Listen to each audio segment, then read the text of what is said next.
तो अब कल्पना चावला का जो स्पेस शटल है वो लिफ्ट ऑफ हो गया। अब आगे चलते हैं। तो Kalpana was born in Karnal, Haryana. Kalpana Chawla का बॉर्न हुआ था करनाल, हरियाणा में, but was naturalized US citizen. Naturalized मतलब बाद में कन्वर्ट हो गए। और कैसे हो गए? Married to flight instructor Jean Pierre Harrison. तो उन्होंने शादी की एक फ़्लाइट इंस्ट्रक्टर से, जीन पियरे हैरिसन जिनका नाम है। Besides being an astronaut she was license to fly single and multi engine land airplanes. वो सिर्फ एस्ट्रोनॉट नहीं थे, शी वॉज लाइसेंस्ड, उन्होंने ये भी लाइसेंस लिया था कि वो सिंगल और मल्टी इंजन लैंड एयरप्लेन भी चला सकते हैं। Single engine sea planes and gliders तो पता है ना, वो एक ही इंजन वाला बहुत बड़े पंख वाला थोड़ा ही ऊपर चलता है, वो प्लेन होता है ना। सी प्लेन का भी उनके पास लाइसेंस था, ग्लाइडर चलाने का भी था। She was also a certified flight instructor, वो फ्लाइट इंस्ट्रक्टर भी थी, certified.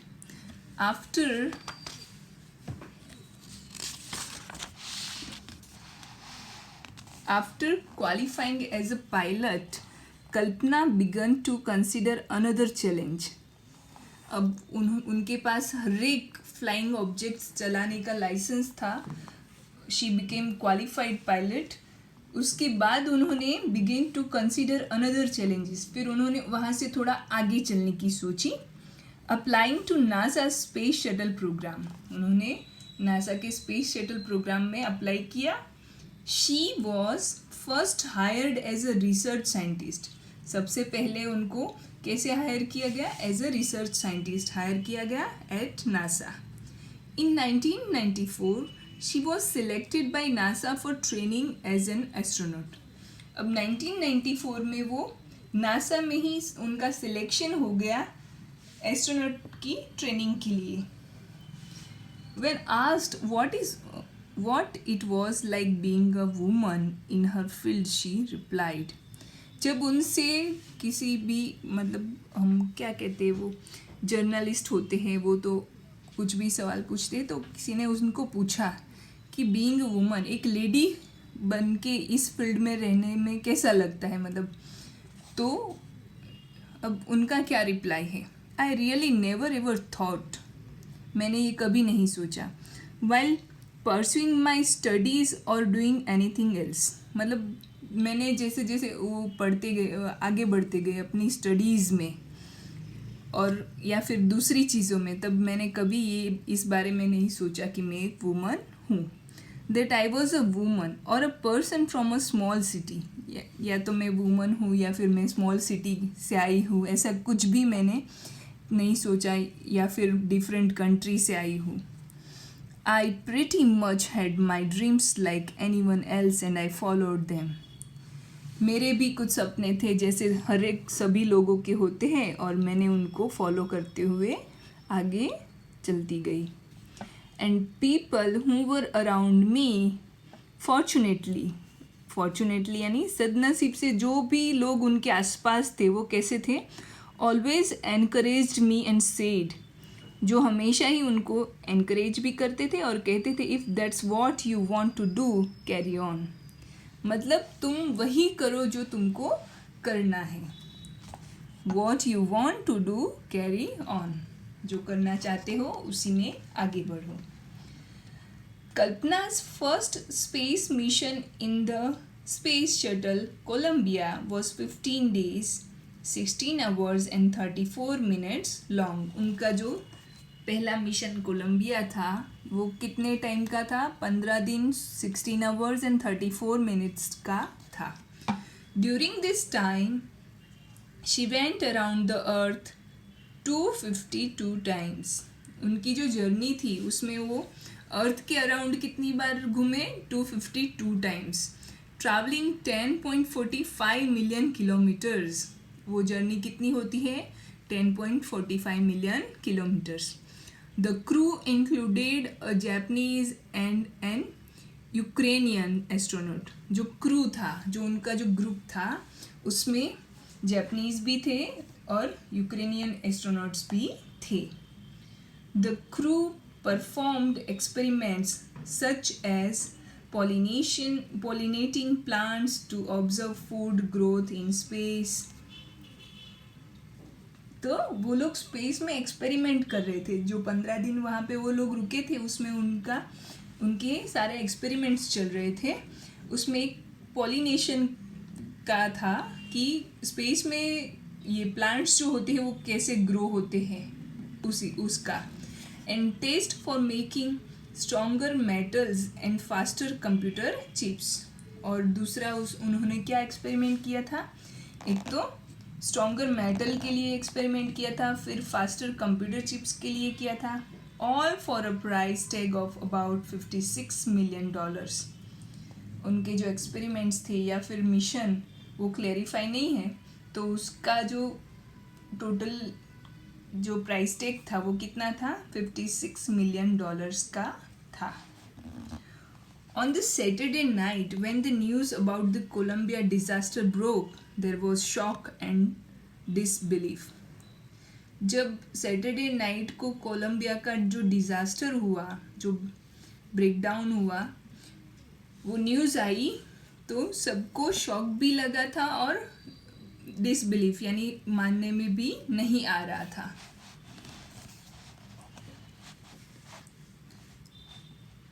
The town of Karnal spent a sleepless night as thousands of households stayed glued to their television sets in the hope that Kalpana and the crew had somehow survived.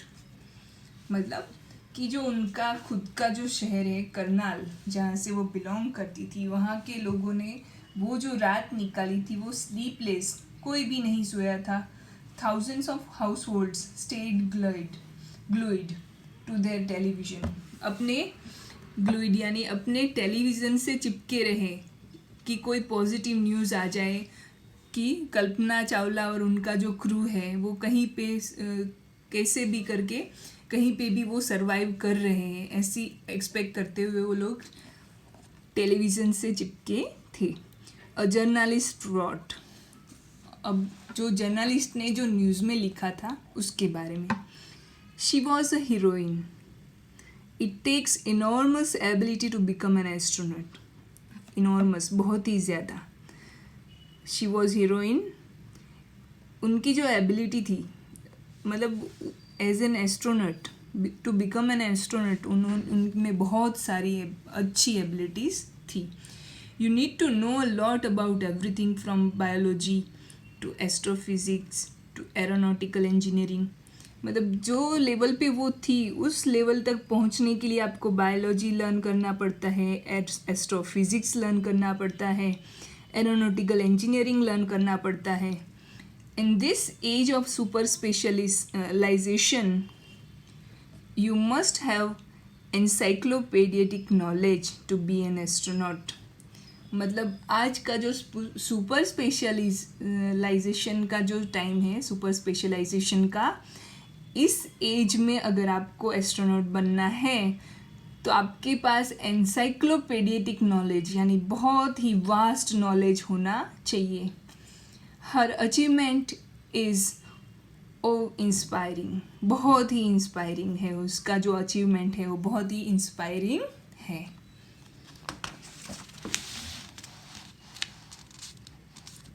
For millions of young Indians, the story of Kalpana Chawla, a girl from a small town who touched the skies, had become an inspiration. तो बहुत सारे young Indian के लिए जो कल्पना चावला की story है, जो एक छोटे से स्मॉल टाउन से बिलोंग करती है, जिन्होंने जो स्काई की लिमिट तक पहुंच गई, वो सबके लिए एक इंस्पिरेशन है. In a message that she send from aboard the space shuttle Columbia. अब यहाँ पे जो स्पेस शटल कोलंबिया से जो मैसेज आया था वो क्या था कल्पना चावला की ओर से. To students of her college in Chandigarh, Kalpana said. ये मैसेज था उनके कॉलेज चंडीगढ़ के स्टूडेंट के लिए. The path from dreams to success does exist, मतलब जो रास्ता है अपने सपनों से सक्सेस तक का वो है ही। May you have the vision to find it, पर तुम्हारे पास उसको देखने के लिए आंखें होनी चाहिए, विजन होना चाहिए। The courage to get on to it, और एक हिम्मत होनी चाहिए वहाँ उसको पाने के लिए। Wishing you a great journey. There will surely be many who start off on this journey to fulfill their dreams. तो बहुत से ऐसे लोग होंगे जो यहाँ से अपनी जर्नी को चालू करेंगे और अपने ड्रीम्स को फुलफिल करेंगे, पूरे करेंगे। अडेप्टेड फ्रॉम स्पान, जनवरी और फरवरी 1998। अब एक और चीज़ मैं कहना चाहती हूँ कि एक्सरसाइज में जो टेक्स्ट बुक के जो ये क्वेश्चंस हैं ये आपको खुद ही कर लेने हैं, जो चैप्टर में से ही फाइंड करके लिखने हैं। मैचिंग भी है वो भी कर लेना है इसमें मैच।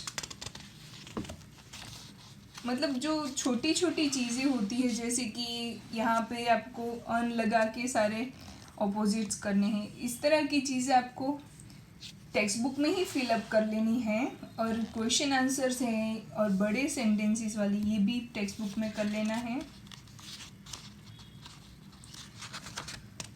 तो ये और क्वेश्चन आंसर्स मैं करवाऊंगी। तो हमारी जो नोटबुक है वो कैसे होनी चाहिए? अगर चैप्टर में हार्डवर्ड्स है, ये इस चैप्टर में ज़्यादा इतने हार्डवर्ड्स नहीं है, हार्डवर्ड्स आपको खुद ही निकालने हैं। जैसे कि अबोर्ड है, ट्रेजेडी है, आप रीड करो चैप्टर और आपको लगे कि ये न्यू वर्ड है मेरे लिए, तो उसको नोट कर लेना है नोटबुक में। इस तरह से हार्ड वर्ड्स हो जाए, उसके बाद ये साइड पे न्यू वर्ड्स होते हैं। इस चैप्टर में नहीं है पर आगे के चैप्टर्स में है, तो हार्ड वर्ड्स के बाद न्यू वर्ड्स लिख लेने हैं। और फिर उसके बाद एक्सरसाइज स्टार्ट होती है, क्वेश्चन आंसर्स। तो इस तरह का पैटर्न रहना चाहिए हमारी बुक का। और जो होमवर्क आप लोग भेजोगे वो इसी हिसाब से बुक आपकी कंप्लीट होनी चाहिए, उसी के फ़ोटोज़ आपको सेंड करने हैं। जो टेक्स्ट बुक में जो छोटे छोटे फिलअप्स और वो है वो सब टेक्स्ट बुक में ही रखने हैं, और बड़े बड़े आंसर्स वो सब नोटबुक में ही लिखना है। ओके। और आई एक्सपेक्ट कि आप सब ने अपनी नोटबुक्स सब कंप्लीट कर लिया होगा, क्योंकि अब आपको होमवर्क भी तो सेंड करना है। ठीक है, तो यहाँ आज तक अभी तक का तो आपको सेंड कर ही देना है, उसके बाद आपको सब रेगुलर करते जाना है। ओके।